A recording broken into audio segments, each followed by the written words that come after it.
Olá, sejam todas e todos bem-vindos ao nosso podcast Artigo 134, que nessa temporada especial a gente traz o tema A Rua Tem Direitos. Hoje nós trouxemos dois temas muito importantes, né, dentro dessa temática da população em situação de rua, que é a campanha nacional da Defensoria Pública, que nós realizamos do ano de 2024 até 2025.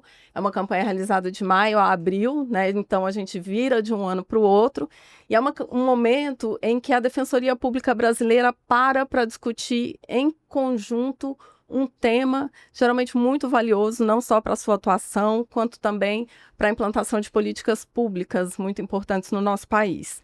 E também nós vamos falar sobre o Housing First, que é um programa que nasceu com o nome inglês, porque ele nasce nos Estados Unidos, depois é adotado pela Europa, mas aqui a gente chama de moradia primeiro, né, dentro da nossa língua, o português, para que as pessoas entendam bem o que é. Eu não vou entrar muito nesse tema agora, né, explicar direitinho o que é, porque nós temos aqui convidados muito especiais que vão tratar desses dois temas muito caros para a Defensoria Pública. Meu nome é Tatiane Pimentel, sou diretora de comunicação da Defensoria Pública do Estado de Goiás e eu vou aqui comandar, junto com essas pessoas aqui que estão na nossa bancada, essa conversa de hoje, né? E o podcast Artigo 134 é um podcast da Defensoria que aborda os assuntos jurídicos mais relevantes para a nossa sociedade.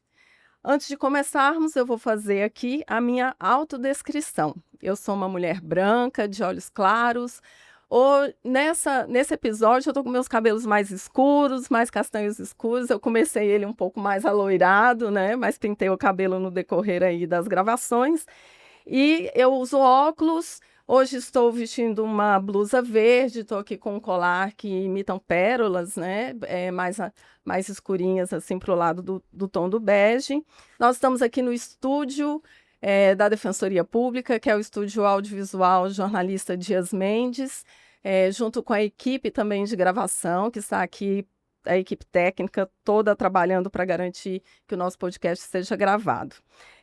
Aqui junto de mim tem uma TV, onde a gente coloca a logo do nosso podcast, que é o artigo 134. Gostaria de lembrar a todas e todos que nos assistem e que nos ouvem também pelos nossos canais de streaming, que essa temporada está sendo disponibilizada em Libras e também com transcrição de áudio para que todas as pessoas tenham acesso ao nosso conteúdo. Bom, para começar, né, essa discussão aqui muito importante para nós, eu gostaria de convidar as pessoas que estão aqui na nossa bancada para falar desse tema tão importante. E a nossa primeira convidada é a defensora pública, membro do Núcleo Especializado de Direitos Humanos da Defensoria de Goiás e idealizadora desse podcast, doutora Kathleen Chaves de Souza. Seja muito bem-vinda, doutora Kathleen, e te convido a fazer uma breve apresentação e a sua autodescrição.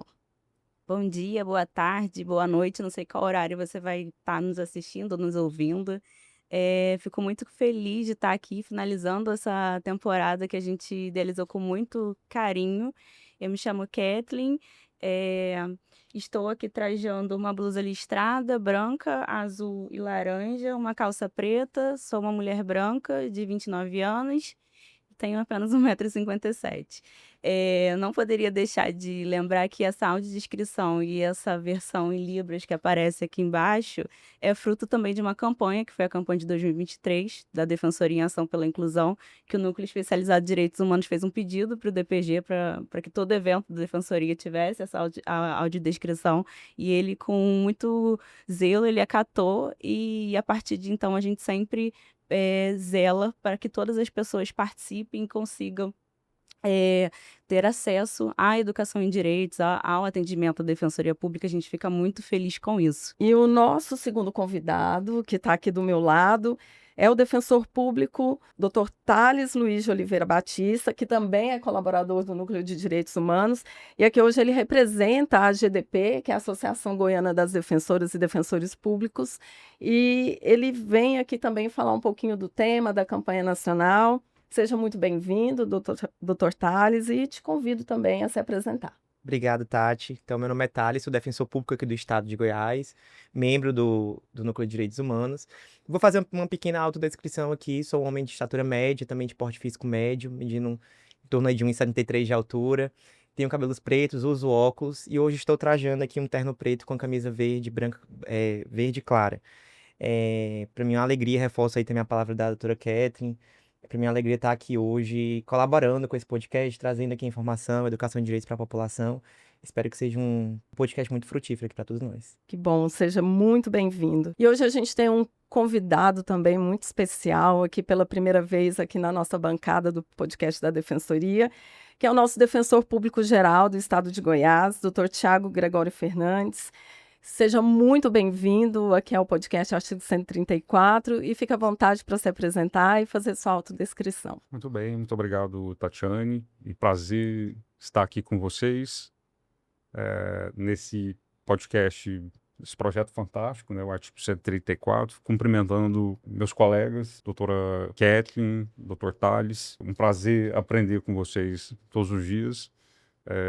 Me chamo Tiago, sou defensor público aqui em Goiás há 10 anos, né? Estou usando um terno preto, uma camisa cinza, uma gravata azul, com bolinhas. Tenho poucos cabelos, bem menos do que há 4 anos atrás. A propósito, recentemente, um rapaz que corta o cabelo com ele a vida inteira, e eu perguntei como é que eu faço para reduzir a queda de cabelo. Ele falou, não, tem um jeito de reduzir a queda do cabelo pela metade, que é você estar sentado. Então, aqui... cumprindo a recomendação dos experts, né? Uma alegria, Tatiane, poder participar de um podcast nesse estúdio chamado Jornalista Dias Mendes. Thales e Kathleen não tiveram a oportunidade de conhecê-lo. Foi quem nos apresentou na Defensoria Pública a um primeiro projeto de educação e direitos, assim que cheguei na Defensoria, lotado numa Defensoria de Infância e Juventude, e a gente ingressa no auge de uma discussão relacionada à redução da maioridade penal. Era a PEC 171, e isso pipocando em todas as emissoras, rádios, né? E aí o jornalista Dias Mendes, que integrava a nossa querida diretoria de comunicação social, teve a oportunidade de me acompanhar na Rádio Brasil Central. Então, toda vez que olho para um microfone desse, me recordo do entusiasmo do Dias com esses projetos de educação e direitos. Então, aqui, para além da alegria de debater um tema tão importante, poder rememorar a parceria que foi e que sempre será com o jornalista Dias Mendes. É isso. Prazer aqui estar com todos vocês. Obrigada, doutor Tiago. Realmente entrar nessa sala nos traz sempre essa memória doce, né, da pessoa que o Dias ele é, né, porque é uma pessoa muito presente sempre na nossa memória. E o Dias também foi uma pessoa que nos acompanhou muito na execução das campanhas nacionais, né, que a gente realiza anualmente, né, uma pessoa que sempre trouxe aí muitas coisas bacanas aí nas discussões. E a gente começa o nosso podcast hoje falando justamente dessa última campanha nacional que nós realizamos na Defensoria Pública Brasileira, que é uma campanha em que toda a Defensoria Pública para discutir um tema central. Os outros continuam acontecendo e tudo mais, mas a gente para discutir um tema central que geralmente vem acompanhado aí de uma série de políticas públicas implementadas na Defensoria e também uma grande luta para que todo o sistema político e o sistema de governo, o sistema político se envolva nessas temáticas.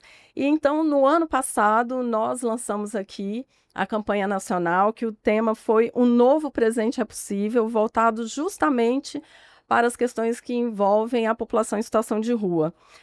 A campanha começou em maio de 2024, nós encerramos agora em abril, né, desse ano de 2025, e essa campanha é uma campanha realizada pela ANADEP em parceria com o CONDEG, né, que é a ANADEP, a Associação Nacional, né, das defensoras e defensores públicos, e o CONDEG é o Conselho Nacional de Defensoras e Defensores Públicos Gerais, duas entidades nacionais de extrema relevância aí nas discussões que permeiam a defensoria, né, que conduzem as discussões em âmbito nacional.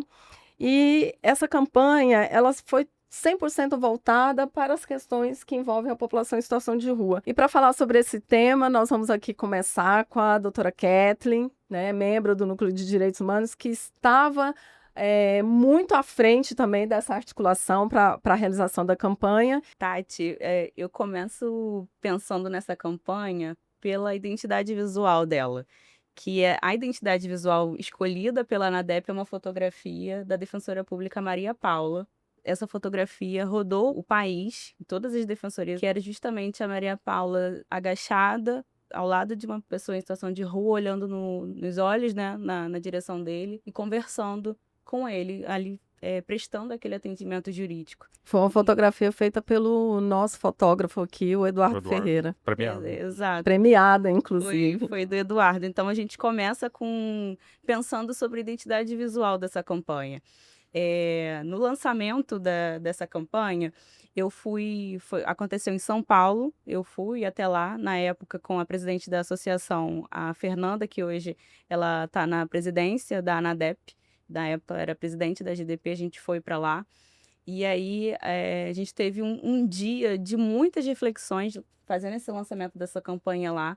E daí, ao fim, a gente teve, inclusive, o pagode na lata, que era o meio de trabalho daquelas pessoas que superaram a situação de rua. Esse pagode nasceu na Cracolândia de São Paulo. E aí a gente passou o dia refletindo sobre esses assuntos, lançando aquela campanha, muitas falas bacanas. No final, a gente teve um mutirão para prestar atendimento jurídico à população em situação de rua, lá em São Paulo. E isso já era umas 6 horas da tarde, e algo que me impactou muito quando eu lembro foi a gente saiu daquele local que estava lá, que era a casa do chá do padre, e fomos andando, caminhando até a Sé. E eu nunca tinha visto, assim, pessoalmente, tanta gente em situação de rua igual a população de São Paulo. E aí, com essa experiência, com o decorrer das nossas reuniões, com a experiência prática também, trazendo o que poderia ser feito aqui no nosso estado, aqui em Goiás. A gente trabalhou esses 12 meses nessa campanha, e eu tenho lido bastante sobre cuidado, direito ao cuidado, principalmente por conta da política nacional. E no primeiro...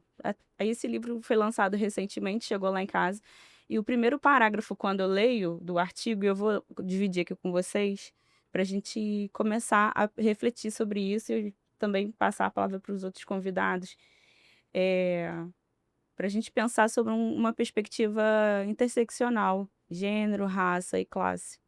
Porque, como vocês viram no primeiro episódio, o Eduardo estava aqui, ele até falou que a mulher está em situação de rua muito diferente do homem estar em situação de rua, porque ela não tem um banheiro para utilizar, ela fica menstruada e muitas vezes ela não tem um absorvente. Aqui a gente tem a parceria da Defensoria Projeto Absorver, que a gente tenta levar essa dignidade menstrual.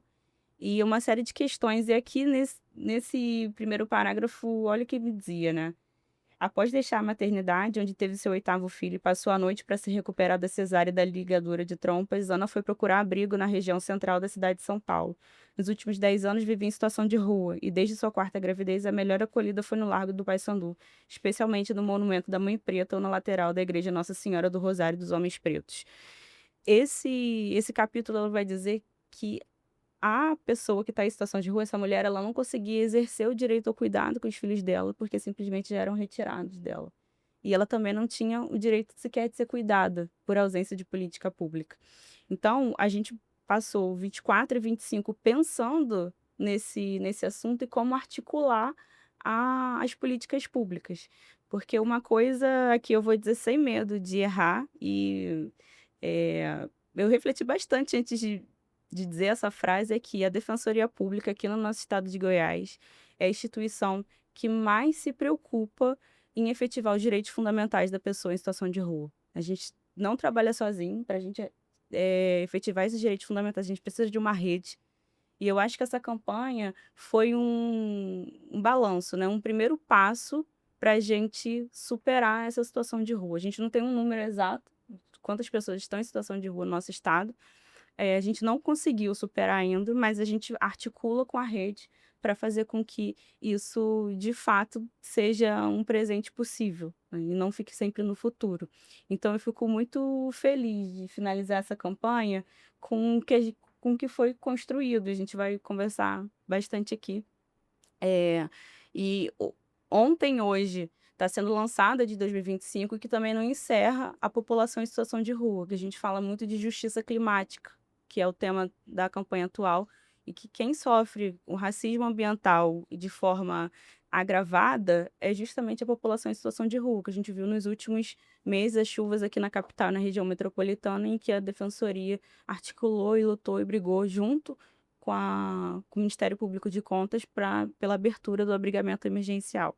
Perfeito. A pauta é absolutamente relevante, absolutamente sensível, e nos confronta enquanto seres humanos, porque a vivência, a experiência de um ser humano em situação de rua é a contradição em absoluto da nossa própria humanidade. A razão de ser de as pessoas estarem na rua, a DPF 976 do Alexandre de Moraes traz muito isso, as experiências vivenciadas no projeto Defensoria na Rua. Você está no atendimento frente a frente com essas pessoas, identifica, a gente consegue perceber isso muito claramente. As razões são muito diversas, né? Desde conflitos familiares, desde a perda do trabalho, condições financeiras, saúde mental. Então, talvez um dos temas mais interdisciplinares que demandam uma interseccionalidade do direito, não tenho dúvidas, e que conclama, sobretudo, uma instituição de Estado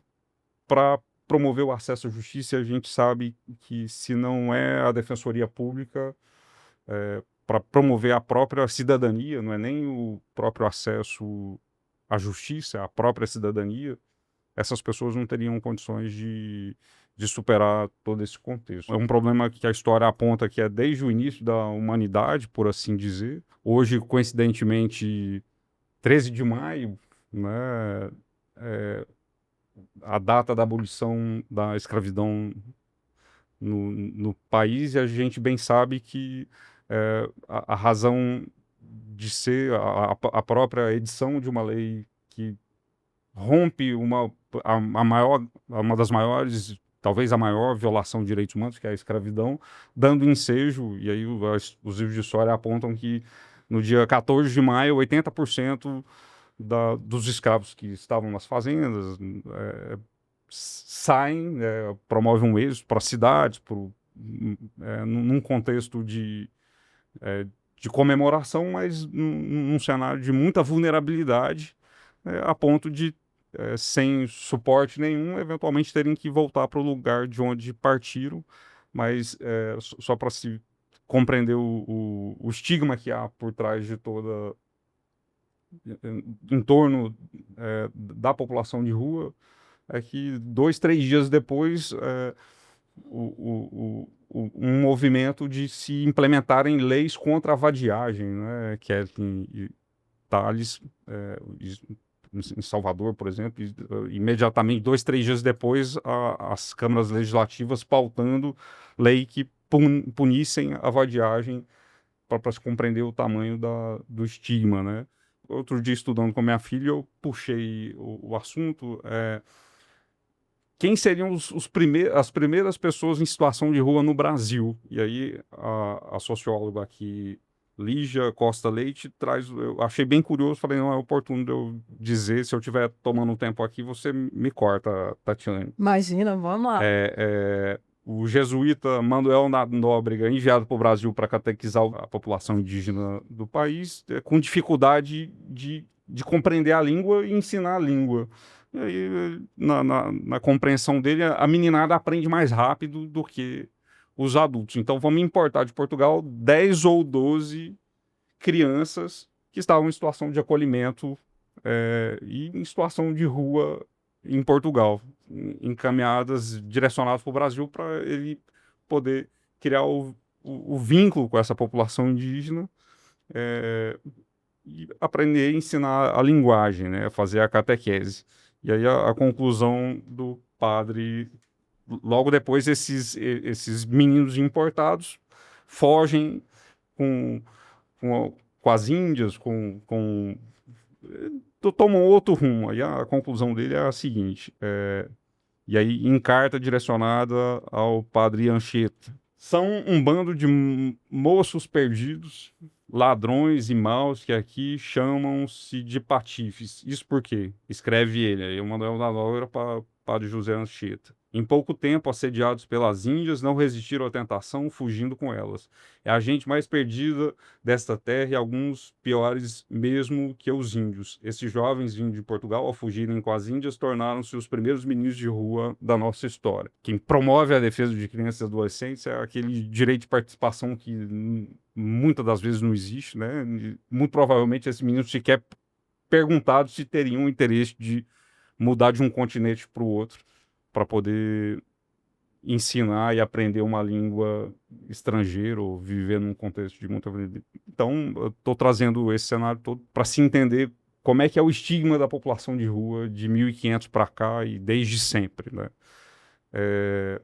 A campanha, então, é muito oportuna, no sentido de que a gente sempre compreendeu a Defensoria Pública como um instrumento de acesso à justiça e, sendo certo que mais do que assistência judiciária, né, é a Defensoria Pública que é capaz de identificar essas pessoas em situação de vulnerabilidade antes de qualquer processo judicial resgatar a cidadania. A campanha ela é muito oportuna, coincidindo com essa ação de descumprimento de preceito fundamental do Alexandre de Moraes, e oportunamente a gente pode compartilhar. Ela fala de housing first, de moradia primeiro, mas aqui só para pegar o gancho aqui com a fala de Kelly, né, a gente edita uma portaria na Defensoria Pública de Goiás, identificando a pauta como a prioridade das ações interdisciplinares e convocando as coordenações de núcleo, em parceria com a própria GDP, os núcleos especializados, de pensar a pauta.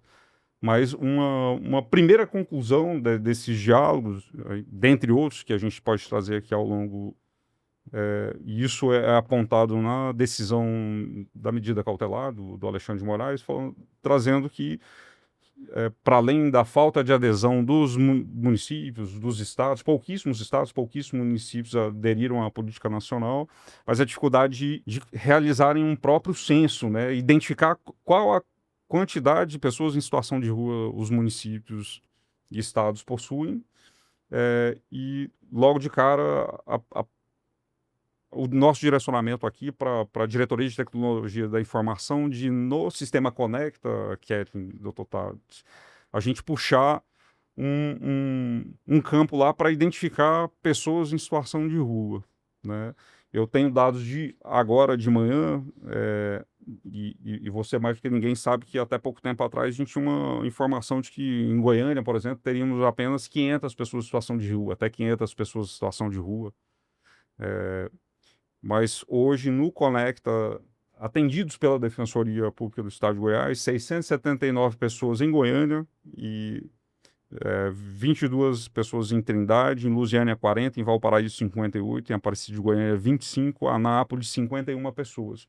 Então, evidentemente que não é a Defensoria que tem que fazer o censo, mas aqui a gente contribuindo de alguma maneira para mensurar o tamanho do problema.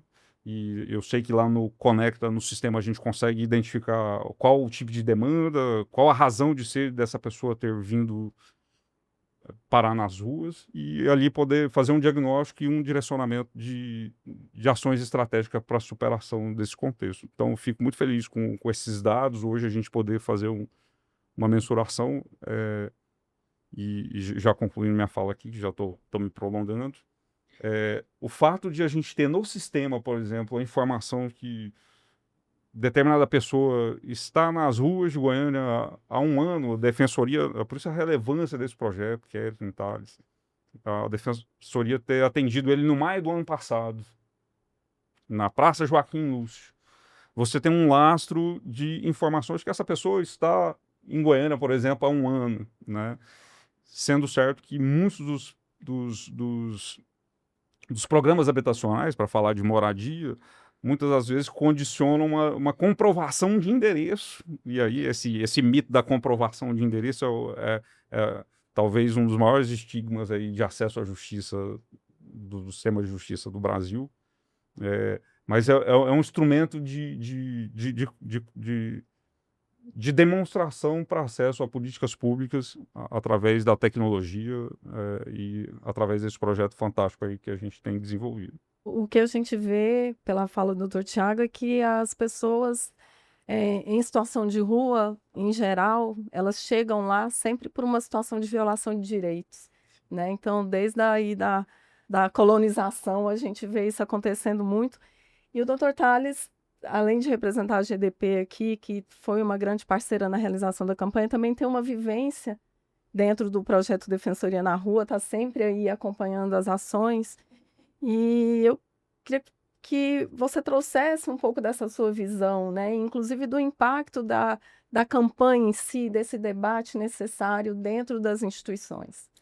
Obrigado, Tati. Eu queria puxar um pouco também o gancho da palavra do Dr. Tiago, a importância do projeto para a gente poder quantificar a questão de política pública e até mesmo mensurar a dimensão do problema, né? Porque eu acho que a gente não tem, como a doutora Catherine trouxe, a gente não tem essa contagem oficial das pessoas em situação de rua. A gente sabe que é um problema grave, né? Um problema que vem aí, crônico, não só aqui no estado de Goiás, mas em todo o país. O projeto Defensoria na Rua, ele tem um potencial, né, de trazer emancipação para essas pessoas, porque a gente traz uma assistência jurídica e extrajudicial também para essas pessoas, né? A gente fornece a documentação que elas estão precisando, então, muitas vezes são pessoas que têm negados até os direitos básicos de cidadania, porque elas não conseguem acessar esse serviço público de registro, de retificação, para emitir documentos oficiais. Mas também com benefícios sociais, porque as pessoas também muitas vezes não têm acesso a esses benefícios. A gente vê muitas pessoas com dificuldade de acessar o Bolsa Família, acessar o BPC, né, que é o benefício de prestação continuada, que é fornecido pelo INSS, entre outros auxílios, auxílio moradia, auxílio doença, entre outras situações, né? Agora, uma questão muito central, e o Dr. Tiago mencionou isso aqui também, é que o ponto base lá para a gente falar em política pública para pessoas em situação de rua é a questão da contagem oficial. Inclusive, é um dos princípios, um dos objetivos da política nacional, lá no decreto, decreto federal que estabelece essa política. Porém, quando a gente conversa também, faz essa intersecção com o poder público, e tanto no estado de Goiás como no âmbito nacional, a gente vê que é uma preocupação muito grande, não só qual política pública conceder, quais políticas públicas conceber em favor dessa população, mas como efetivar essas políticas, né? E aí o primeiro grande desafio que eu diria que é basilar, inicial, é a questão da contagem oficial, como o Dr. Tiago trouxe, porque é a partir da quantificação e da localização geográfica dessas pessoas que a gente consegue começar a arquitetar, né, e começar a conceber mesmo essa política para que ela seja efetiva. Mas quando a gente começa a olhar também a experiência externa, digamos assim, exterior, né, de outros países, a gente vê que tem alguns pontos de interseção com o Brasil,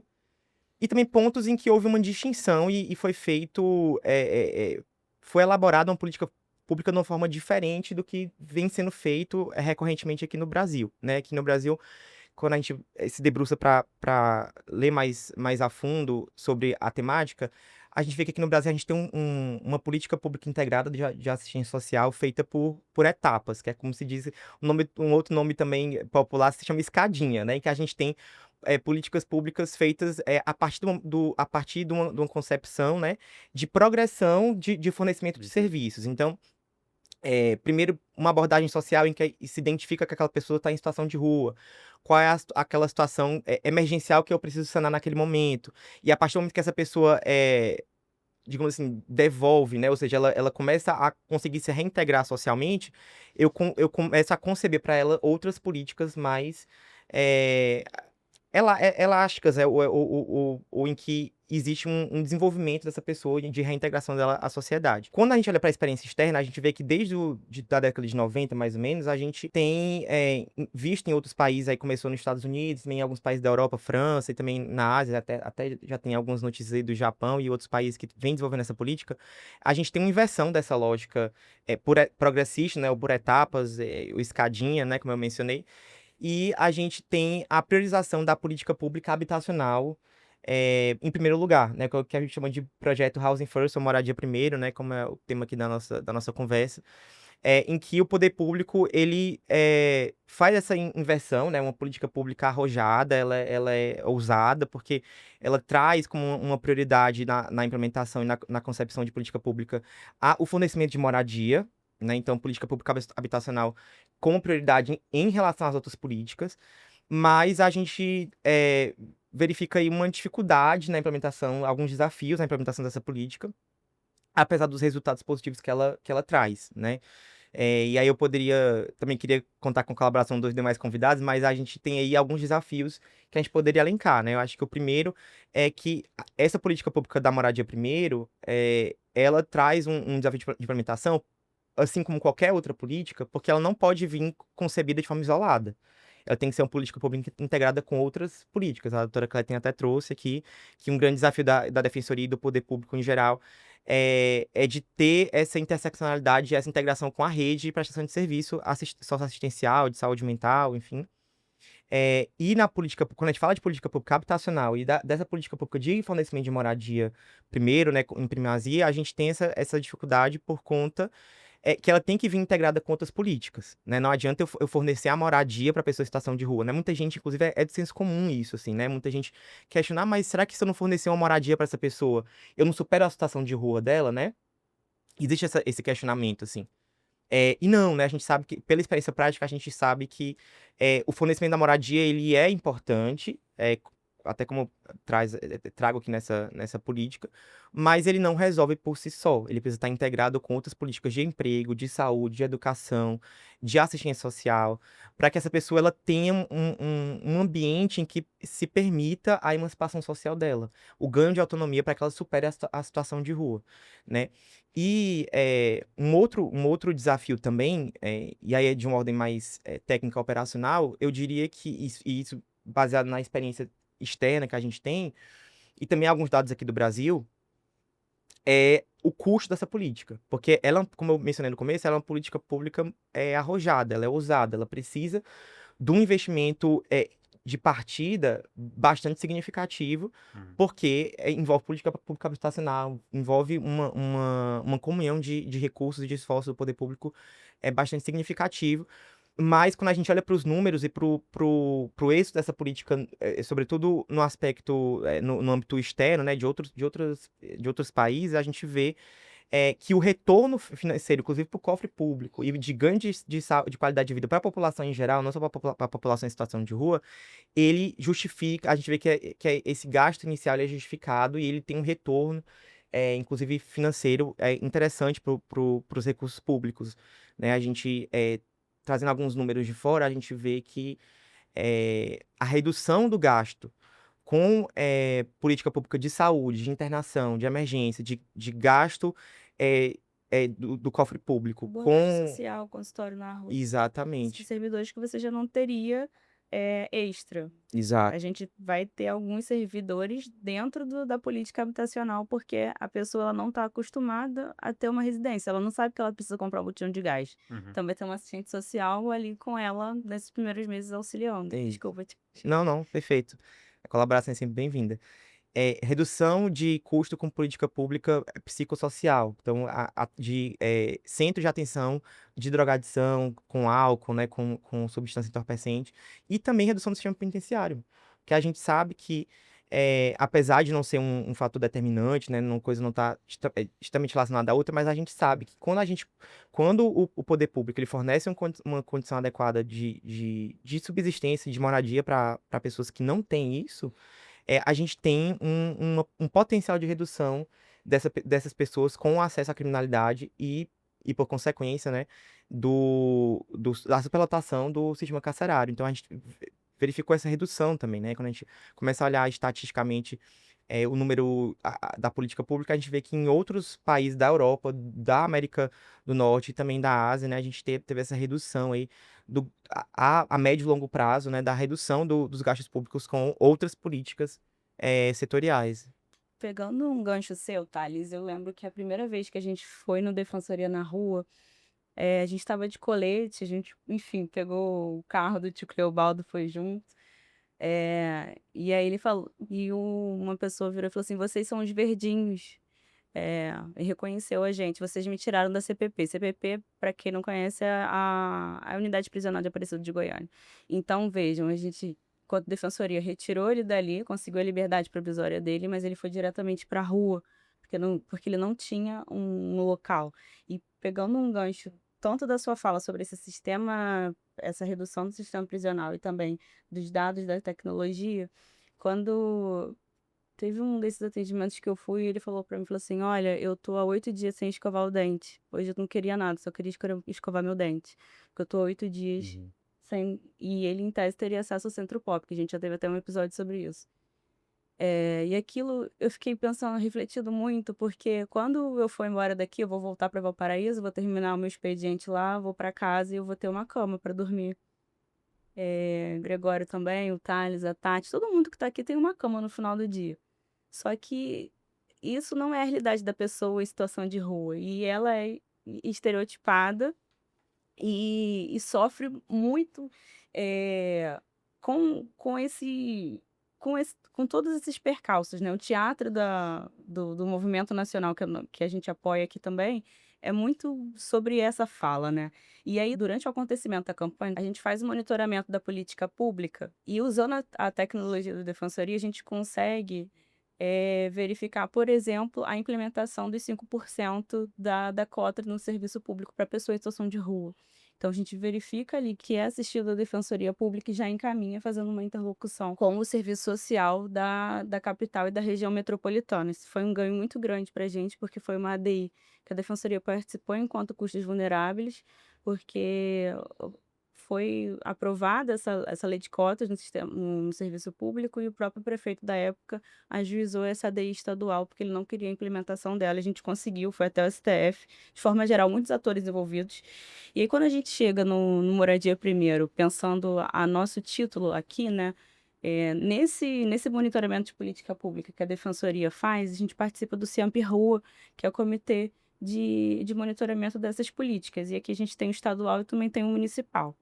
E uma grande luta que a gente tem travado, que eu não vou considerar uma luta perdida, porque nos direitos humanos a luta perdida é aquela luta que você desiste, e a gente não desistiu ainda, é a adesão com Ruas Visíveis, que está inclusive aqui na 976, porque a gente não conseguiu ainda essa adesão que vai prever uma destinação de recursos para o Moradia Primeiro, que dentro desse programa do Plano Ruas Visíveis se chama Moradia Cidadã. Então a gente tem algumas frentes de atuação para fazer dar certo aqui no nosso estado. Então, a gente tem essa luta travada, que é a adesão ao Plano Ruas Visíveis. A gente tem um grupo de trabalho do Moradia Primeiro que envolve a Defensoria Pública, a Universidade Federal do Goiás, que é a UFG, a SEDES, a sociedade civil, que conta com a Pastoral de Rua, tio Cleobaldo. E nesse local, nesse locus de discussão, a gente chega e faz um relatório para apresentar um projeto para a Lego tirar isso do papel. E a gente pensa em cidades que têm um ponto focal, que é onde tem centro pop, que a gente sabe que tem algum serviço ali voltando para essa população. Então a gente pensa em capital, Aparecida de Goiânia, Valparaíso de Goiás, Anápolis, Formosa, onde tem esses pontos focais para que a gente pudesse fazer esse primeiro cenário de moradia primeiro. Essas casas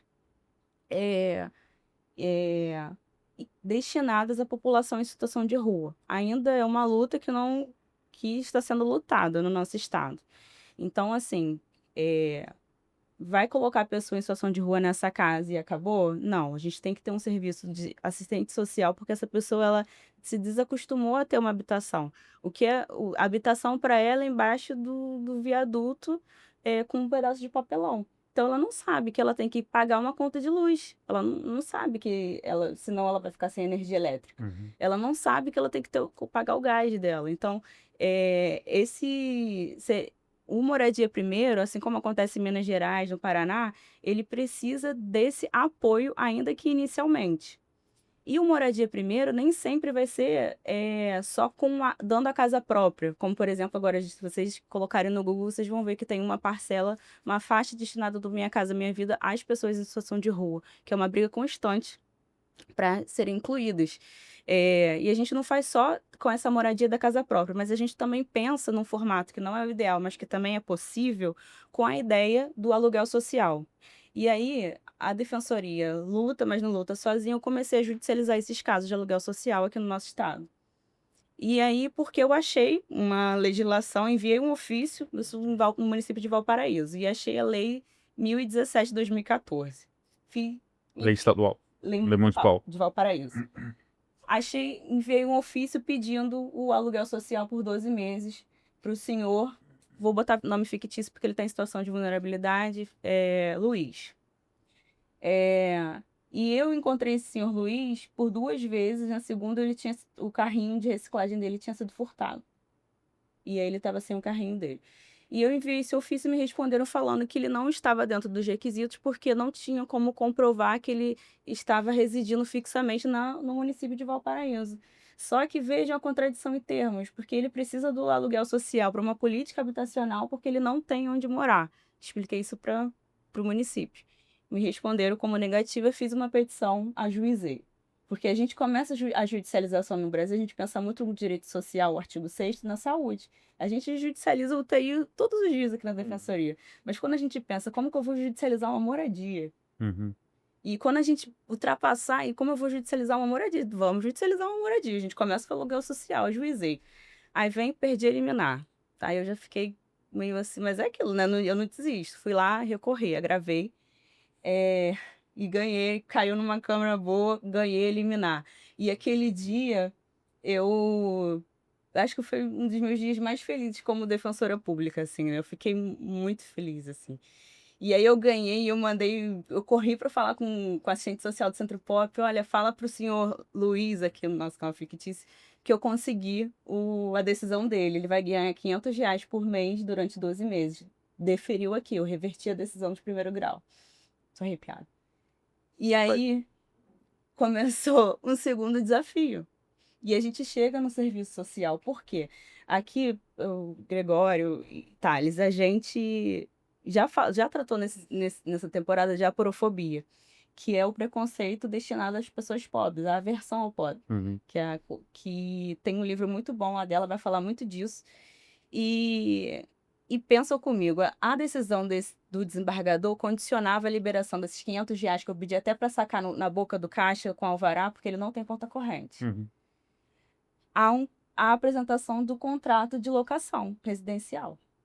E aí eu fico pensando, meu Deus, como que o meu assistido em situação de rua vai arrumar um contrato de locação residencial? E ele já estava com todos os documentos, que a gente já tinha arrumado a documentação dele. Já tinha arrumado, ele estava fazendo tratamento de saúde, que eu já tinha regulado ele também, porque a gente faz assistência jurídica integral e gratuita. Né? Judicial e extrajudicial, principalmente. Eu já tava assim, a ponto de, meu Deus do céu, eu não posso, vai que o município recorre e eu perco essa liminar, eu tenho que arrumar porque ele já vai estar lá dentro, não vai tirar Fica mais casa. difícil. E aí, vejam, ele não conseguia um contrato de locação. Eu fui lá no Centro Pop, peguei um carro da defensa, fui lá conversar com o assistente social. E aí e eu volto no primeiro momento que eu falei, não é só colocar ele dentro da casa, ainda que seja casa própria ou via contrato de locação, como a gente está trabalhando aqui. Nesse caso, eu falei para ela, eu sentei e falei, Divane, olha só, a gente precisa. O seu Luiz falou que conseguiu a casa, mas ele não sabe como que funciona no cartório, porque o proprietário quer que ele registre o nome dele ali, e que é um calção. Só que, veja, o juiz não vai liberar o dinheiro para dar o calção. Então, tudo se torna, porque a gente pensa na nossa seara, no direito privado, na nossa contratação. Veja, a gente está num momento que é muito diferente inclusive, esse assistido é diferenciado, porque ele está numa vulnerabilidade agravada. Ele não sabe direito o que é um contrato, ele não sabe que ele tem que ir no cartório reconhecer a assinatura dele, a firma dele. O locatário, ele nem queria contratar uma pessoa em situação de rua na cabeça do do locador. Vai quebrar minha casa inteira, porque é o estereótipo, né? E, na verdade, não, ele só está precisando de uma oportunidade. E aí eu tô correndo atrás para retirar essa aporofobia na relação locatícia, porque o dinheiro dele tá ali por enquanto. E nisso, mais um dia que ele fica em situação de rua, muito embora a gente tenha conseguido. Por quê? A minha ideia é que desembargador, já não peça isso. Libera o dinheiro, depois eu presto conta depois, entendeu? Ele não pede, inclusive, se a gente pensar em ação de saúde, ele fala, olha, é difícil, traz o orçamento depois. Ele deixa, libera e bloqueia a verba.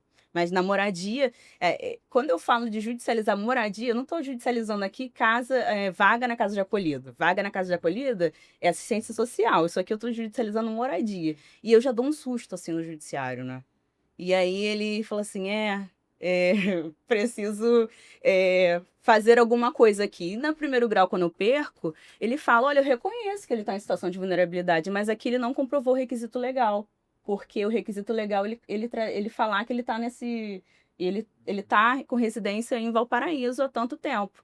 E aí eu falo, olha, mas eu trouxe aqui um prontuário do Centro Pop. Eu trouxe aqui também o registro do Prodef dele, que já está há mais de um ano sendo atendido pela Defensoria.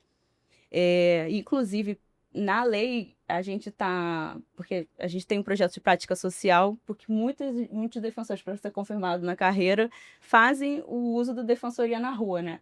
E no final a gente tem que apresentar uma minuta de um ofício, uma recomendação, de uma CP de tutela coletiva. E lá em Valparaíso o grupo vai apresentar uma recomendação para alterar essa lei e prever especificamente população em situação de rua, para que a gente afrouxe esses requisitos.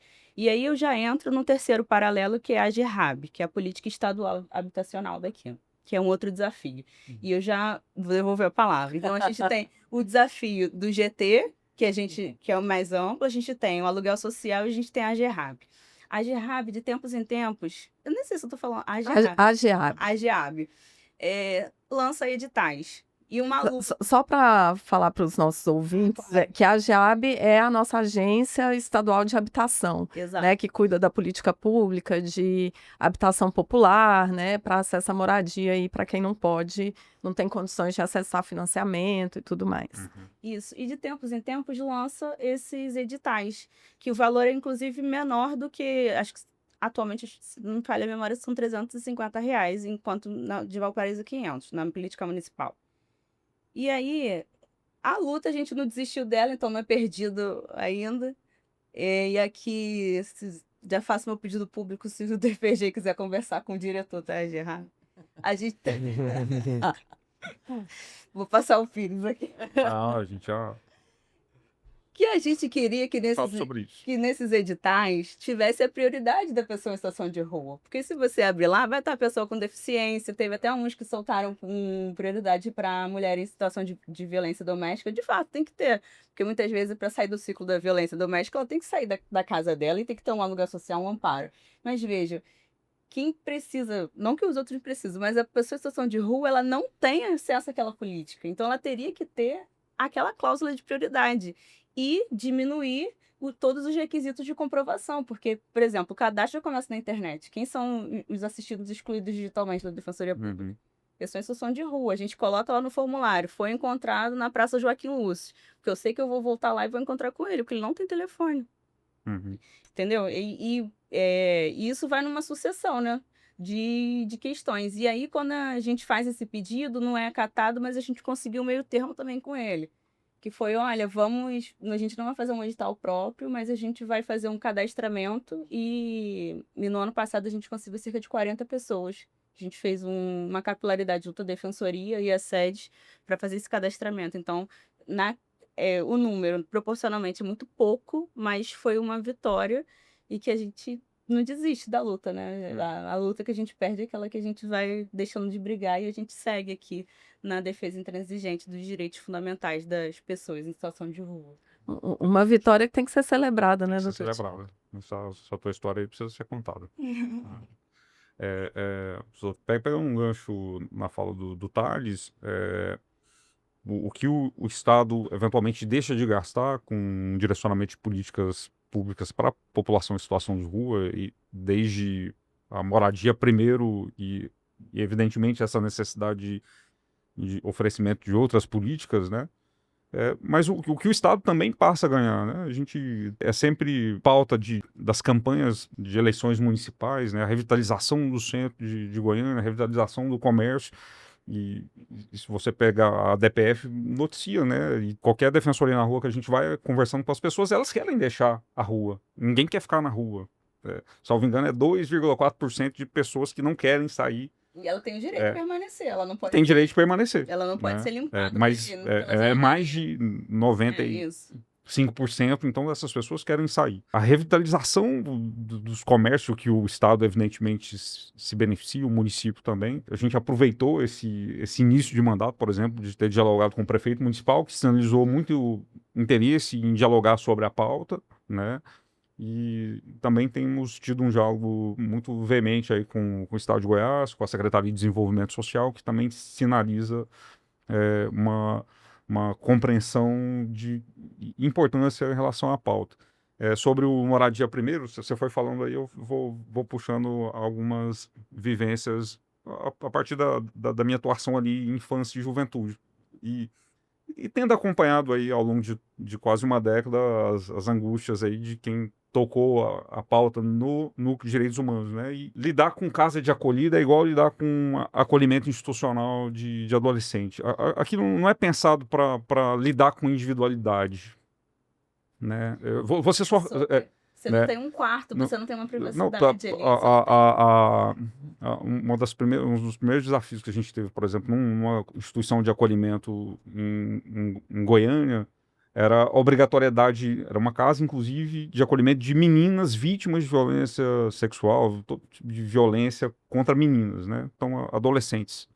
Elas eram obrigadas a utilizar o uniforme em tempo integral, o uniforme da instituição da casa de acolhimento, que por sua vez era o mesmo que elas utilizavam para ir para a escola, que era a vizinha. Então elas tinham que ficar com o uniforme o tempo inteiro. E em toda a audiência concentrada, a gente começou a escutar isso, a angústia das meninas de permanecer com o uniforme o tempo integral. Uma coisa é você ir para a escola e voltar e poder escolher a própria roupa, mas imagine, Thales, você não poder escolher a própria roupa.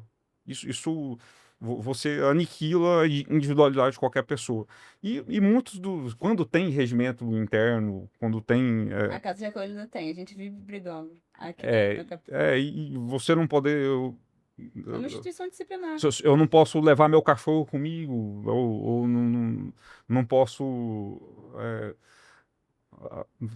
tem que dormir até determinado horário. E isso retira a individualidade de qualquer ser humano, e isso não funciona. Então, por isso, a nossa crença aí de que o programa Moradia Primeiro, atrelado a outros programas, aí você falou da pessoa que não tem onde dormir, ou está 8 dias sem escovar o dente. A DPF traz, por exemplo, um contexto em que 35% dos entrevistados, nos últimos 7 dias, um dia ficou sem comer. Imagina isso, né? Não é nem dormir, é também comer.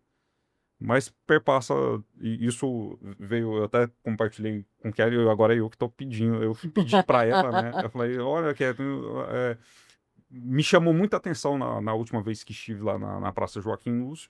Fiquei muito feliz, tá? Reclamação dos assistidos com problema de dente, né? Mesmo tendo deixado situação de drogadição, que dá muito problema de dentário, né? Dor de dente. E, de fato, em Goiânia, no estado, alguma dificuldade de acesso à política de saúde bucal, né? E um deles falando assim, nossa, eu não tenho coragem de voltar a trabalhar sem os dentes, por exemplo, da frente, né? E como isso retira a dignidade absoluta de uma pessoa, né? E faz esse tópico, trabalho, né? Puxando o dente com o trabalho. Certo. Vejam, quando a gente fala de casa de acolhida, que a gente já teve um episódio aqui, é uma política, não é habitacional, ela é assistencial e ela é temporária. Você vai ficar ali para você se reestruturar, conseguir, recuperou o vínculo com a família, pega aqui, toma uma passagem de volta para casa que a gente monitora forte ali, ok. Aqui a gente fala de política habitacional e vou puxar o gancho do emprego, que é o seguinte: se a pessoa coloca no currículo, eu já fui atender em Centro Pop, a gente atende mensalmente lá em Valparaíso, a gente tem uma escala, eu, Pedro e a Maria Eduardo. Aí tem dia que eu fui lá só para fazer um currículo. Eu, defensora pública, fiz um currículo para ela, que ela falou, não, eu quero deixar no mercado. Ela falou que queria deixar no mercado para arrumar fruta. Aí eu coloquei lá quais eram as habilidades dela. A gente estava com muita dificuldade de emitir a CTPS dela, porque agora é no Gov e ela não lembra a senha, aquela coisa, oficiei e tal. Tentando arrumar a vida da pessoa, né? Uhum. E aí, quando você coloca no currículo o endereço, que ele vê que é o Centro Pop, já não quer entregar.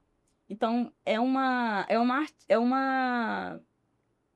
bola de neve que fica por ausência de um CEP, de um endereço, de uma casa, de um teto. Eu ia falar também sobre isso. Fazendo um apanhado, um apurado de tudo que vocês das contribuições de vocês, essa história do assistido da Kathleen me chocou muito, assim, como até para fornecer a política pública habitacional, ou seja, o aluguel social ali que ela conseguiu na justiça, é preciso da moradia, é preciso pelo menos o contrato da locação residencial, né? Então, a gente... E a próxima briga a vai ser gente... dispensa dele. Apresenta depois. Ele vai exatamente. aceitar. A gente vê que, estatisticamente, isso também é mostrado, que um grande problema que a gente tem com a questão das pessoas em situação de rua é a questão que a gente entra num ciclo, né? Eu não tenho moradia porque eu não tenho política pública, e eu não tenho política pública porque eu não tenho moradia. A gente tem uma vinculação muito grande do fornecimento de políticas públicas e do serviço do Estado como um todo. Existe uma vinculação muito grande desse fornecimento com a comprovação de um endereço fixo. E isso, inclusive, também é uma preocupação do próprio Poder Judiciário. O doutor Thiago trouxe aqui a questão da DPF 976, vem no contexto também de edição pelo CNJ da Resolução 425, né, que dispensa a comprovação da residência para fim de concessão da liberdade provisória, entre outros benefícios ali mais atrelados ao processo penal, mas que também tem reflexo no próprio acesso dessas pessoas ao judiciário, né? Mas a gente vê essa preocupação do Poder Judiciário, a gente vê essa preocupação do Executivo, do Legislativo. Aos poucos vem se discutindo isso, né? Como é que eu vou trazer um cenário social de emancipação, né, de independência dessas pessoas, de cidadania, né, para acesso a trabalho, acesso à saúde, acesso à educação, se todas essas políticas eu sempre vinculo à necessidade de um CEP, né, que é uma residência fixa. Então, o Moradia Primeiro, como a gente vem trabalhando aqui nesse podcast, né, ele quebra com esse ciclo vicioso. Eu não tenho política habitacional porque eu não tenho outra política pública, e eu não tenho política pública porque eu não tenho política habitacional, né? Então, ele rompe esse ciclo porque ele fornece o básico, né? Então, já que eu não consigo quebrar essa lógica da vinculação, então eu vou fornecer a política pública básica habitacional para essa pessoa, integrada com outras políticas, porque não adianta também a gente, que a gente chama de guetização, né? Que é trazer uma segmentação dessas pessoas dentro de um campo geográfico. Então, eu forneço moradia, mas eu forneço moradia lá longe, em que essa pessoa não vai ter acesso ao transporte público, não vai ter unidade básica de saúde, não vai ter educação. Coloquei lá porque ninguém quer aquele pedaço de terra, então vou jogar lá. Exato. Então, acho que ocasiona indiretamente, às vezes sem querer, mas transforma num gueto, né, assim, social. Então, a gente traz uma estigmatização para essas pessoas. Então, isso também não pode, né? Por isso que eu falei no começo. A gente precisa trazer essa política pública habitacional integrada com outras políticas, e aí, a partir disso, a gente rompe esse ciclo de vinculação do acesso a outras políticas pela existência da moradia. No ano passado, o governo federal ele lançou o programa, né, nacional, através do Ministério dos Direitos Humanos, que chama Moradia Primeiro, né, o nome do programa, que facilita, inclusive, a compreensão. E eu queria fazer uma pergunta para vocês, na verdade, duas perguntas em uma. Primeiro, que eu acho que precisa ficar bem claro para quem está nos assistindo e nos ouvindo, a diferença do programa Moradia Primeiro do que são as casas de acolhida, né? Porque às vezes as pessoas falam, mas a pessoa está na casa de acolhida. Casa de acolhida é transitório. Queria que vocês frisassem bem a diferença entre esses dois programas e falar um pouco sobre a situação de Goiás na inserção desse Moradia Primeiro. A partir do momento que o Ministério, né, que o governo federal lança um programa, esse programa está chegando em Goiás? Um ponto importante, eu acho que talvez a diretoria de comunicação consiga colocar aqui a resolução 109 do CNAS, do Conselho Nacional de Assistência Social. A gente tem uma política, assim como o SUS, que é o Sistema Único de Saúde, a gente tem o SUAS, que é o Sistema Único de Assistência Social. Nessa resolução que eu comento com vocês, nós temos as políticas de média complexidade e de alta complexidade. Quando a gente pensa em média complexidade, você pensa, por exemplo, no centro pop, não tem o pernoite. Centro pop, a pessoa vai lá, ela vai se alimentar, ela vai tomar um banho, ela vai guardar os seus pertences, ela vai, em tese, ter um cantinho, um canil para ter o cachorrinho, ela vai conseguir tirar uma segunda via de documento, ela vai ser assistida pela defensoria, que muitas vezes tem uma sala nesse local, só que ela não vai dormir lá. Inclusive, uma briga que vai ser comprada em breve vai ser para os centros pop do nosso estado ficarem abertos no final de semana, porque a comida, acaba sexta-feira, 5 horas da tarde, e só retorna na segunda-feira, 8 da manhã. Então, sábado e domingo, a pessoa vai ter que se virar. E a gente volta ao ponto inicial, que é o delito da vadiagem, né? A sociedade civil, algumas pessoas ainda têm um senso comum de, tá mendigando, a pessoa não tem o que comer ali, né? Então, assim, ela vai, e se a gente não tem uma política, por exemplo, de um restaurante popular, no entorno a gente até tem, mas aqui na capital também, mas tem cidade que não vai ter. Então, ela não vai ter como comer. Isso é a gente pensando ali na média complexidade. A gente não tem o pernoite, tá? E esses serviços. Tem lugares, por exemplo, que são muito bem estruturados. Dentro da proporcionalidade ali. Em Valparaíso, por exemplo, a gente tem uma hortinha que é criada pelas próprias pessoas que frequentam esse centro pop e dali retiram e fazem, por exemplo, a salada. Lá em Anápolis, o Centro Pop é um local que os defensores e defensoras de Anápolis vão constantemente e é um local que está, assim, muito agradável. O Centro Pop de Goiânia foi uma luta do movimento e da Defensoria Pública. Não tinha Centro Pop aqui na capital. E isso, inclusive, é referenciado em um dos episódios que foi o defensor Saulo, que capitaneou essa luta aqui. Em Aparecida de Goiânia, fiz uma fiscalização recente com a promotoria junto ao Tribunal de Contas, que é um local que é, assim, inabitável. É um grande galpão que não tem um curso profissionalizante, é muito calor e tudo mais. Mas vamos lá. A gente chega na alta complexidade, que vai envolver o pernoite. Então, a gente vai ter, por exemplo, pegando a casa de acolhida que a gente tem na capital. É dividida, aqui a gente tem 2 casas de acolhida que vai ser dividida não pelo gênero, mas pelo perfil do usuário. Então, a gente tem para homens, que eles dizem solteiros, e para famílias. Então, aquela pessoa que está numa situação de rua, ela vai ser... E ali ela tem um número de vagas específicos, né? Não dá para todo mundo. Ela vai conseguir aquela vaga ali, é uma instituição que é disciplinar, não tem um quarto, não tem privacidade individual.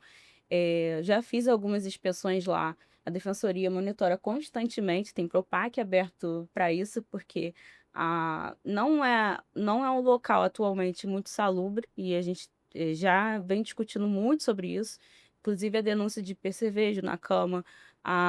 Mas, enfim, no mundo ideal, essa política de alta complexidade, lá nos termos da resolução, ela vai pensar sempre na provisoriedade. Aquela pessoa, momentaneamente, está com o vínculo rompido, perdeu o emprego, ela vai ficar ali, ela tem horário para acordar, ela tem horário para comer, ela tem dias para lavar roupa, a lavanderia não está ali, né? Disponível o tempo todo. Ela não, se ela for para a rua e voltar, se voltar com sinais de embriaguez, ela não vai entrar. Então, assim, ela tem uma série de regras que tem um regimento interno para cumprir. E muitas vezes, inclusive esse regimento interno é como se fosse um PAD, né? Que a gente pensar, vem para a Defensoria Pública, porque o assistido vai falar assim, eu não descumpri a regra. E a casa de acolhida está falando que eu descumpri. Então, a gente vai lá debater para ele voltar para lá. E ali é Peguei defensivo na rua também. sobre, entendeu? Tem muito. Então, assim, é algo que é momentâneo. E é uma política assistencial. E não é todo lugar que tem. A gente está, inclusive, com uma recomendação no entorno, conjunta com o Ministério Público para a implementação da casa de acolhida lá, porque não tem. E, inclusive, é um fundamento para eu conseguir a política habitacional. Eu falo assim, olha, o município está ciente que não tem. Eu estou aqui pedindo, estou judicializando a moradia por isso. Uhum. E é justamente diferente da política habitacional, porque ali ela vai ter uma emancipação, uma plenitude, ela vai ter sua individualidade, sua cidadania como um todo, né? Pensa, a pessoa vai poder acordar, se olhar no espelho, se arrumar, tomar um banho, ter um teto e poder acordar, trabalhar, estudar, ser uma pessoa sem estar em situação de rua, uma pessoa com teto.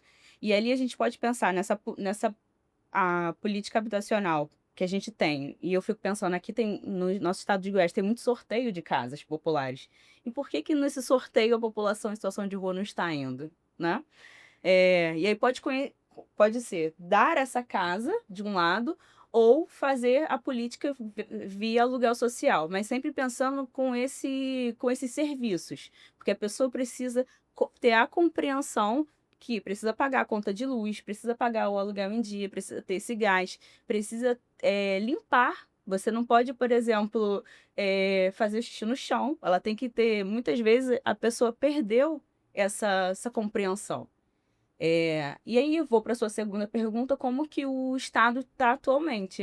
Eu acho até que talvez que a gente já tenha abordado aqui, que é a luta, que a gente continua lutando, que é a adesão ao Plano Ruas Visíveis, que é uma adesão que ela é voluntária à política do governo federal, e que a gente vinha trabalhando com a Segovia, que estava em transição, que aí ela vai ter uma destinação de verba para gastar nessa política habitacional, essa que agora se chama Moradia Cidadã, inclusive.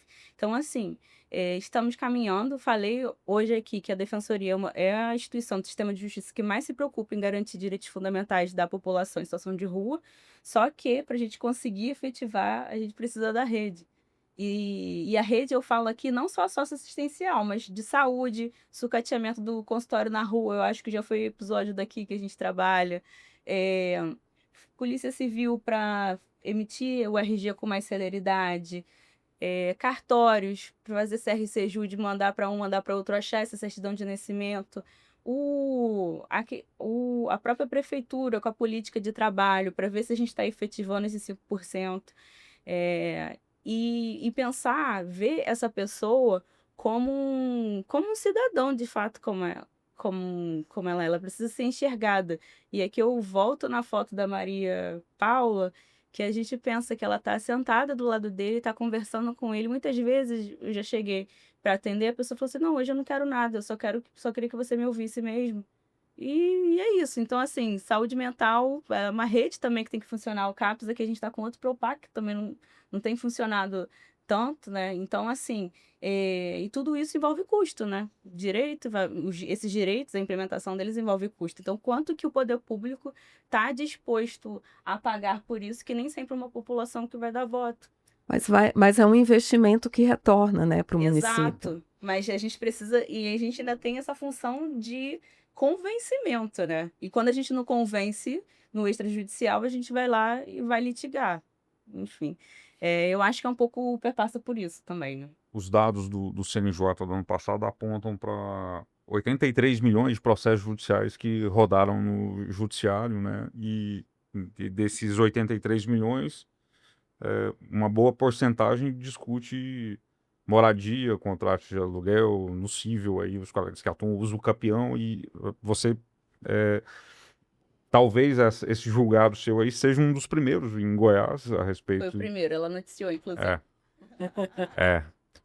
O primeiro em Goiás, tal qual é esse protagonismo da chegada da Defensoria de jogar luz para uma determinada pauta que fique estigmatizada. Não há dúvidas do papel da Defensoria Pública na busca pela solução extrajudicial, tanto é que na atuação aí, que parabenizo mais uma vez, você provoca extrajudicialmente, chama o município para dialogar, faz recomendação, mas não vem.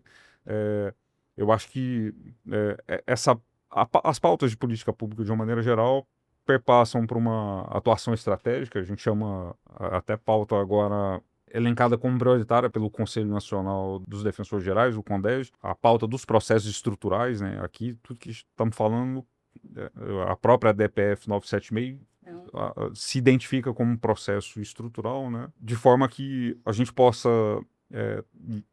isso o NUD tem feito com muito carinho, que é um diálogo muito estratégico, por exemplo, hoje com os tribunais de contas dos municípios, no sentido de fomentar o planejamento orçamentário e fiscal do município para determinadas pautas, né?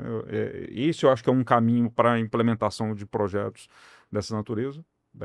E aí a gente dialogando com um espaço que não é muito comum no sistema de justiça, né? Até então, parceria é muito boa. Essa parceria porque a gente não tem chave do cofre, né? Mas a pessoa tá ali. Com os tribunais de contas, e é uma instituição que é vocacionada e com muito mais expertise do que a gente, por exemplo, para poder direcionar essa pauta, né? Então, com esse olhar, mas a importância da judicialização. Então, voltando ao gancho do começo da campanha, né? A gente jogar luz para o assunto. Então, dentre tantos legados aí de um ano, hoje, por exemplo, nós temos um modelo para toda a instituição de postulação de tutela de moradia.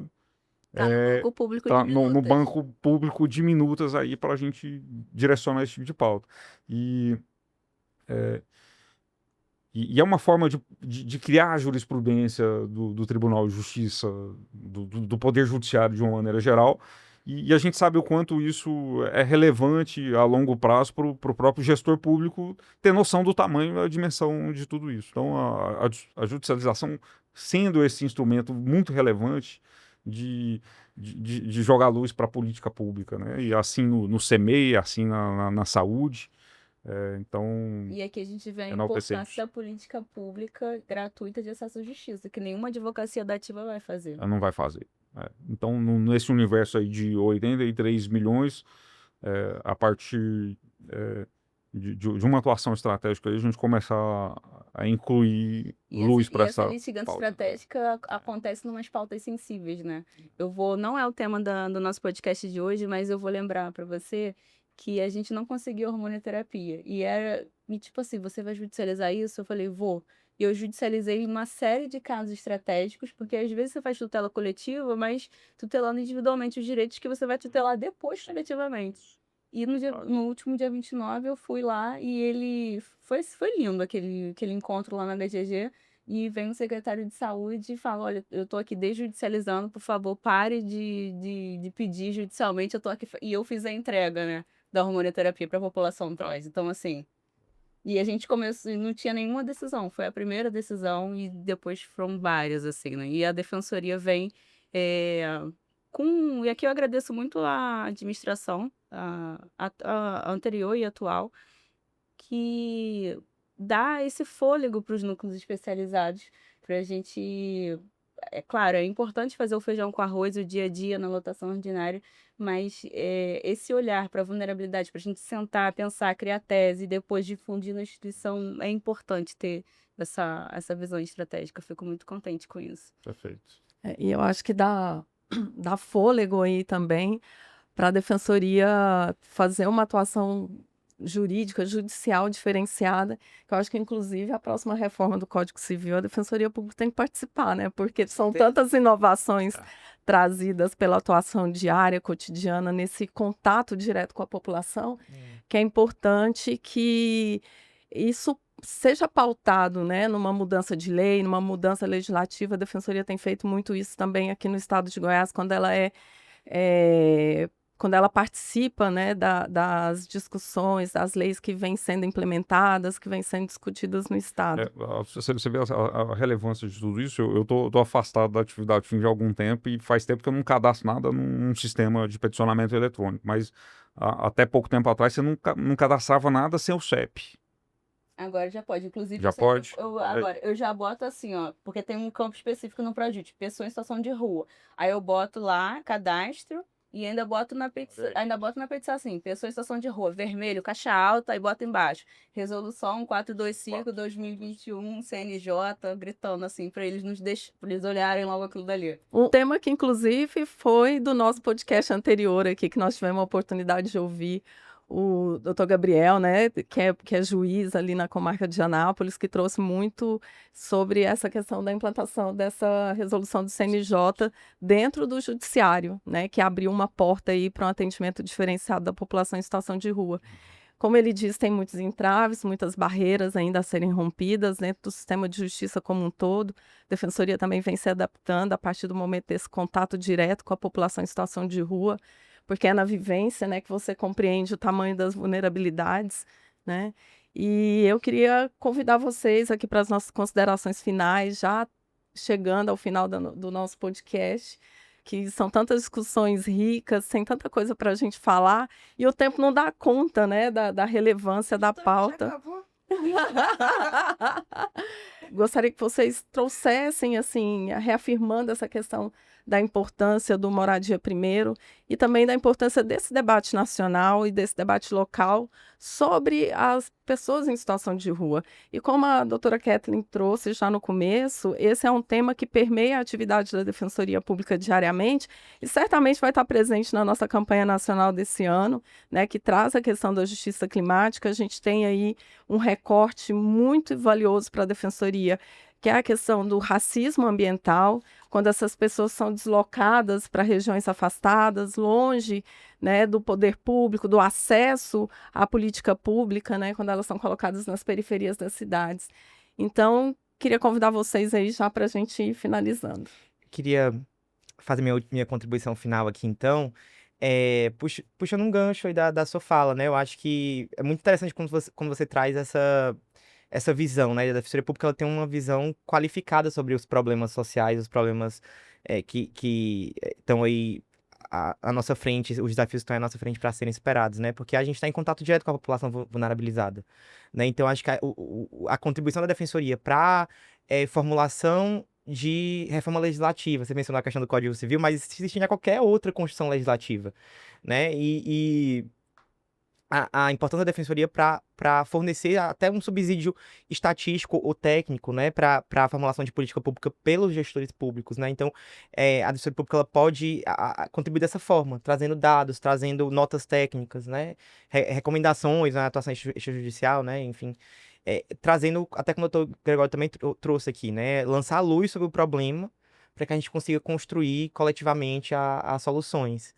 Né? Então, eu sou muito entusiasta da Defensoria, assim como todos nós aqui, né? E eu acho que a gente tem muito a contribuir para a superação dos desafios, inclusive para a implementação da política pública do Moradia Primeiro, né? Não só aqui em Goiás, mas no país como um todo. Eu acho que a campanha foi importante para trazer luz sobre esse tema, e que a gente possa construir coletivamente, então, né, as soluções. Vou finalizar aqui agradecendo, principalmente a diretoria de comunicação pelo espaço, sempre pela acolhida. Quase deixei esse pessoal maluco, que eu não sei se vai cortar, mas enfim, deu certo no final. Sou muito grata por essa campanha. Eu tenho uma Kathleen antes e uma Kathleen depois dessa campanha, e eu acho que a instituição como um todo, né, um amadurecimento institucional nessa pauta, uma musculatura maior, até para pensar em movimento social, ser megafone. Eu sempre faço as reuniões, eu levo as pessoas que vão ser atingidas por essa política pública. E uma coisa também que eu acho que a gente precisa atuar mais é na organização e apoio ao movimento nacional da pessoa em situação de rua, aqui no nosso estado principalmente. Vou finalizar aqui pensando sempre nisso, né? Uma luta, quando a gente desiste, a luta tá perdida. Eu vejo essa campanha como um primeiro passo para um novo presente se tornar possível. A gente segue no grupo de trabalho do Moradia Primeiro, aqui no nosso estado, com a UFG, com as sedes, com os movimentos sociais, sociedade civil, pensando em algo amplo, mas aqui, para os defensores da ponta, que estão no dia a dia, trabalham na Fazenda Pública, convido a ler a petição e começar a, se for o caso, judicar. Não sou a favor da judicialização como primeira oportunidade, até porque nós estamos prioritariamente, né, nossa função prioritariamente é a solução extrajudicial, mas aqui eu convido a pensar também no benefício eventual, porque a pessoa está numa situação de vulnerabilidade ali, com vínculo interrompido, fragilizado, e a gente começar a fazer esse movimento, né? O movimento que a gente teve há algumas décadas atrás sobre judicialização da saúde, que agora a gente tenta reorganizar, até mesmo com o tema 1, 2, 3, 4 que está em voga, a gente tem que começar a fazer essa judicialização da habitação. O direito social está no artigo 6º da Constituição, junto com a saúde. E quando eu li, refleti, tomei por mim, eu falei assim, vou começar a fazer isso. Então, fica o convite aqui, estou à disposição, vocês têm meu contato, caso queiram conversar mais sobre. E a Defensoria, o Núcleo Especializado de Direitos Humanos, está sempre de portas abertas para dialogar sobre esse tema com vocês. Muito obrigada. Também queria agradecer, foi muito bacana, aprendi demais com Kathleen, com Thales, Tatiane, mais uma vez. É uma pauta que não, uma temática que não se encerra com o encerramento da campanha. A gente joga luz sobre um determinado tema durante um ano, mas a gente aprende e cria que o caminho para que a gente continue aperfeiçoando. Então, aqui hoje é uma aula que vocês trazem, notícias aí que eu não tinha nem me atentado aí ao longo dos últimos tempos, né? Parabenizar a atuação maravilhosa do Núcleo de Direitos Humanos, parabenizando inclusive quem começou isso desde o início, né? Você citou Saulo aqui, eu me recordo de assim que ingressamos na Defensoria, ele reunido lá na Praça do Trabalhador com o Movimento Nacional de População de Rua, para desembocar aqui numa trajetória de crescimento, de amadurecimento da Defensoria, que nesse mês de maio faz 14 anos, né? Para conseguir decisões extraordinárias como essa que a gente construiu. A prioridade continua, a gente precisa fazer o dever de casa, continuar aperfeiçoando. Estamos concluindo aí uma portaria na instituição que prioriza o atendimento da população de rua. Tá gravado, gente. Tá gravado. Mas eu sempre trouxe isso, a gente aguardando aí só um aperfeiçoamento de tecnologia para facilitar isso. A gente sabe que uma pessoa em situação de rua que chega na instituição, se ela não for atendida nesse exato momento, ela não vai se deslocar para outra localidade, né? Tenho no último mutirão de CEMEI que vivenciamos, eu cheguei a fazer a provocação falando assim, cadê a meninada de rua que a gente eventualmente não judicializou nenhuma demanda de educação infantil, por exemplo, e a gente sabe que tem muitas crianças acompanhando sua família que está em situação de rua. E aí, para concluir, Tatiane, eu sei que eu já gastei bastante tempo aqui, mas gosto de concluir aqui. Tempo é seu. Eu já citei isso o ano passado, no início da campanha. É um texto de Barian e Hortêncio, que faleceu já há um ano e meio, praticamente, né? Mas para se entender desde quando o problema acontece aqui em Goiás, aqui na capital, né? É uma crônica dele de 18 de junho de 1946. E o título, eu vou ler muito rapidamente, o título da crônica é Cena de Rua, abre aspas, dizem que a sujeira somente aparece no limpo e hoje eu vi que é verdade. Avenida 24 de Outubro, ali na Praça Joaquim Lúcio, né? Aliás, temos Defensoria na rua agora lá na Joaquim Lúcio, agora nos próximos dias.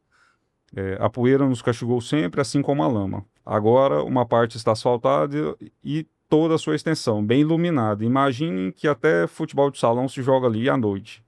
O asfalto azul, olhado assim de comprido, assemelha-se a um rio canalizado. À noite reflete a iluminação dos globos, que fica tudo muito bonito, como se fosse a Via Láctea de cabeça para baixo.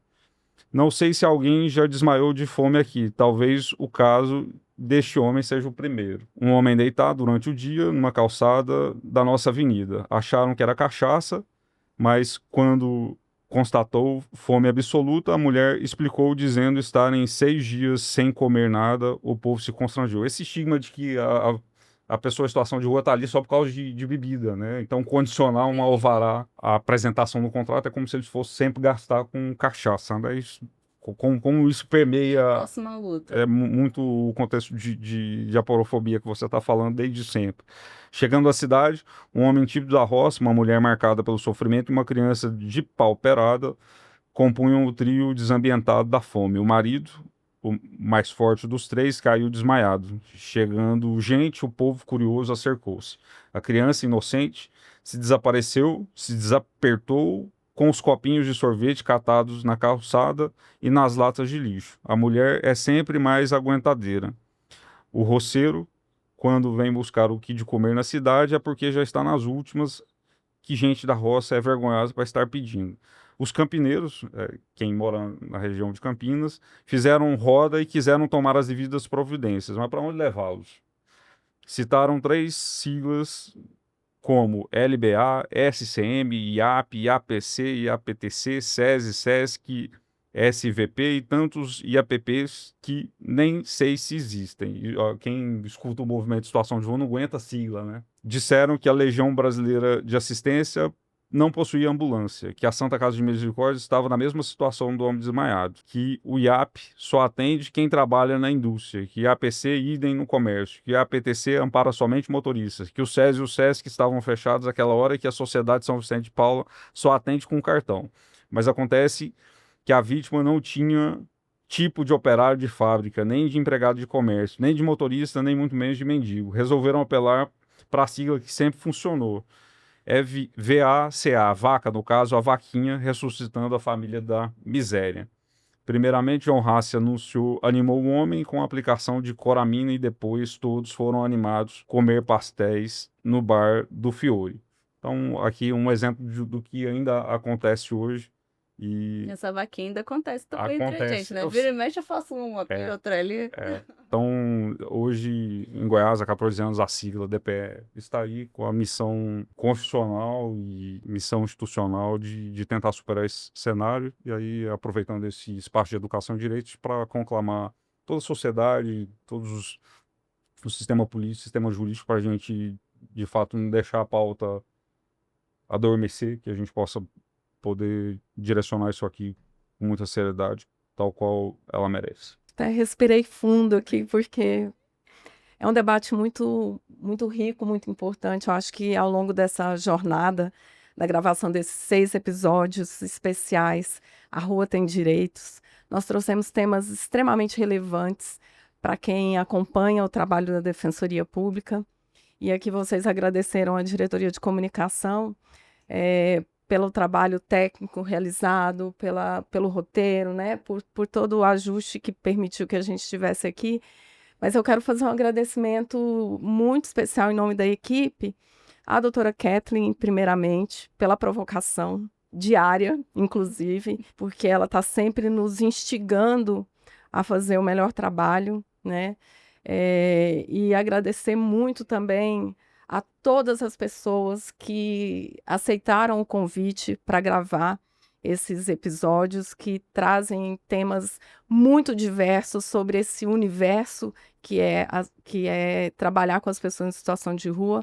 E agradecer também muito à administração pela abertura que dá para que a gente realize esses trabalhos, esses projetos especiais de educação em direitos. Agradecer muito a agenda do Defensor Público Geral, porque ele tem muita coisa para fazer, gente, todo dia, é uma agenda bem apertada, né? Ontem estava em Santo Antônio do Descoberto, eu sei que ele já está com uma agenda corrida aqui, e tem várias agendas já durante a semana, porque a gente trabalha a população em situação de rua, mas tem a população LGBTQIAPN+, tem os quilombolas, tem o dia a dia da instituição, que é de uma riqueza muito grande. E eu acho que nós trouxemos muitas questões relevantes durante essa temporada. Convido a todas e todos para nos assistirem, nos ouvirem também nos canais de streaming. Nós estamos aí no Spotify, no Deezer, todos os canais de áudio disponíveis aí toda a temporada, agora fechando o nosso episódio número 6, que encerra o debate aqui na comunicação, mas que continua na atuação diária aí de todas as defensoras e defensores públicos aqui da nossa Defensoria de Goiás. E eu convido também a todos os nossos amigos, colegas, os integrantes da instituição a indicarem os nossos episódios para todo mundo assistir, principalmente quem está aí estudando, quem está interessado nesse tema tão relevante para a nossa sociedade. Agradeço quem nos acompanhou até aqui. Curtam, compartilhem e participem desse debate pelos nossos chats que estão lá disponíveis.